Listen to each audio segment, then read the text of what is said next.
बांग्लादेश में हिंदू पर हो रहे अत्याचार के विरोध में हिंदूवादी संगठन के नेताओं ने बांग्लादेश सरकार पर प्रतीकात्मक पुतला फूंका और जमकर प्रदर्शन किया। मंगलवार को जनपद आगरा के अवलखेड़ा स्थित गायत्री शक्तिपीठ मंदिर पर विभिन्न संगठनों के हिंदूवादी नेता इकट्ठा हुए और बांग्लादेश प्रतीकात्मक पुतला फूंक कर प्रदर्शन किया। प्रदर्शनकारियों ने कहा कि बांग्लादेश में लगातार हिंदू अल्पसंख्यकों को निशाना बनाया जा रहा है। पिछले दिनों एक हिंदू युवक की सरेआम हत्या कर दी गई। वहां मंदिरों पर हमले, घरों में तोड़फोड़, महिलाओं पर अत्याचार और जबरन पलायन जैसी घटनाएं सामने आ रही हैं, जो मानवाधिकारों का खुला उल्लंघन है। इन घटनाओं की कड़ी निंदा करते हुए भारत सरकार से इस मुद्दे पर सख्त रुख अपनाने की मांग की है। नवल किशोर त्यागी ने कहा कि भारत हमेशा से शरण देने वाला देश रहा है, लेकिन बांग्लादेश में हिंदुओं पर हो रहे अत्याचारों का नजरअंदाज नहीं किया जा सकता। उन्होंने मांग की है कि भारत सरकार अंतर्राष्ट्रीय मंचों से इस मुद्दे को गंभीरता से उठाएं और बांग्लादेश सरकार पर दबाव बनाए ताकि वहां रह रहे हिंदुओं की सुरक्षा सुनिश्चित की जा सके।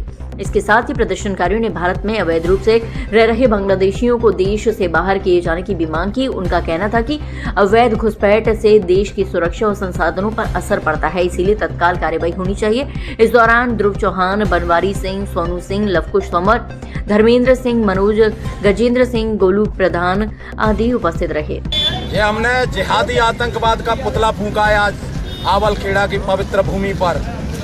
गत दिवस पूर्व बांग्लादेश के अंदर एक नौजवान की हत्या होती है और हत्या का कारण ये होता है कि उस नौजवान ने एक मंच पर केवल इतना भर कहा था कि ईश्वर तो एक है, लेकिन उसे अनेक नामों से जाना जा सकता है। यानी कि वो एका सद विप्रा बहुधा वदंती की संस्कृति को मानने वाला व्यक्ति था।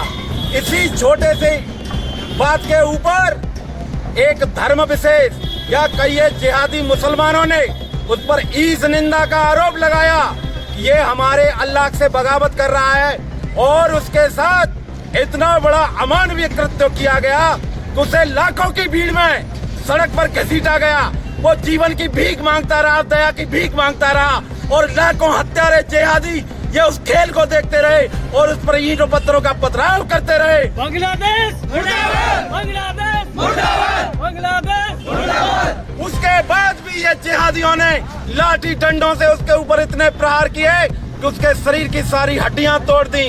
जब उसके हाथ पैर चल नहीं रहे थे, वो हिलडुल नहीं पा रहा था, उसकी केवल सांसें चल रही थी, तब एक लोहे के रस्से से फंदा लगा करके एक पेड़ के ऊपर लटकाया और उसकी चलती सांसें, तड़पते और दुखते बदन को इन जाहिल जिहादियों ने आग लगा दी और उसे ऐसी मौत दी कि उसका वर्णन करने के लिए मां सरस्वती के पास भी आज शब्द नहीं है।